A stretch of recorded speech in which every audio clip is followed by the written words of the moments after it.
आमच्या YouTube चॅनेलला subscribe करा। नवा महाराष्ट्र न्यूज सबस्क्राइब करा व नोटिफिकेशन ऑन करा। नोटिफिकेशन ऑन केल्याने आमचे अपडेट आपल्यापर्यंत सतत पोहोचत राहील। शनिवारी रात्री 12 ते 1 च्या सुमारास एका ट्रकने बेडग मंगसुळी रोडवरील 3 दुकाने चिरडून मोठ्या प्रमाणात दुकानांचे नुकसान केले आहे। यामध्ये महादेव दत्तात्रय पडसळकर, संतोष अशोक आवटी व शिवानंद पाडसळगीकर यांच्या दुकानाचे मोठे नुकसान झाले आहे। मंगसुळी रोडवर कित्येक वर्षापासून ही दुकाने आहेत।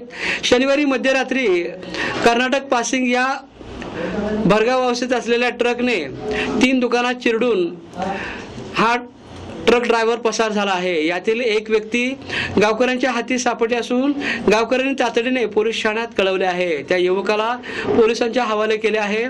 त्यामध्ये महादेव पाडसळकर यांचे सुपर इलेक्ट्रॉनिक्स व मोबाईल शॉपी आहे।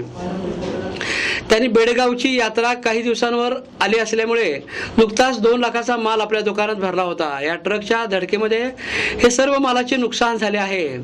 या धडकेत कोणतीही जीवितहानी झाली नसून गावावरचा मोठा धोका टळल्याचे गावकऱ्यांचे म्हणणे आहे।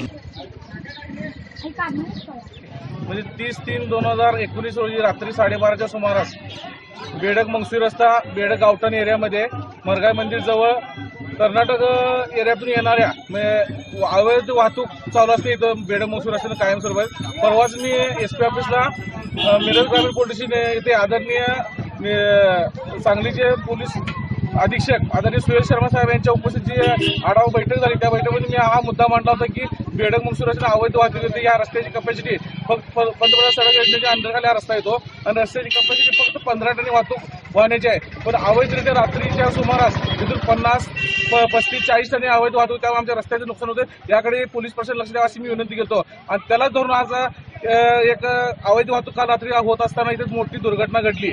रात्री 12:30च्या सुमारास कर्नाटकच्या मालकाच्या बेडग मंगसुळी रस्त्यातून येणारी मंगसुळीकडे जाणारी एक भरधाव अवैध वाहतूक करणारी ट्रक जोरात वेगाने आली आणि सह्याद्री मंडळाची ते तालमीजवळ असलेले इलेक्ट्रिक पोल पाडून त्यानंतर शिवशंकर स्टील सेंटरचा पण एक कोपरा पत्राचा पाडून त्यानं जोरात घुसली आणि संतोष अशोक आवटी यांचं एक हार्डवेअरचं दुकान होतं, तसेच महादेव दत्तात्रय पडसळगे यांचं सुपर इलेक्ट्रिक नावाचं एक इलेक्ट्रॉनिक्स दुकान होतं। त्या दुकानाचे अतोनात नुकसान केलं आणि त्यांनी कालच आता बेडगेची यात्रा येत्या 12 तारखेला होतं। यानं त्यांनी इलेक्ट्रॉनिक्सचं बरोबर 2.5 ते 3 लाखाचं नवीन साहित्य विकत आणि जुनं साहित्य भरपूर होतं। त्या व्यवसायात चांगला धंदा चालू होता, त्या धंद्याला त्यांनी अतोनात नुकसान झालंय।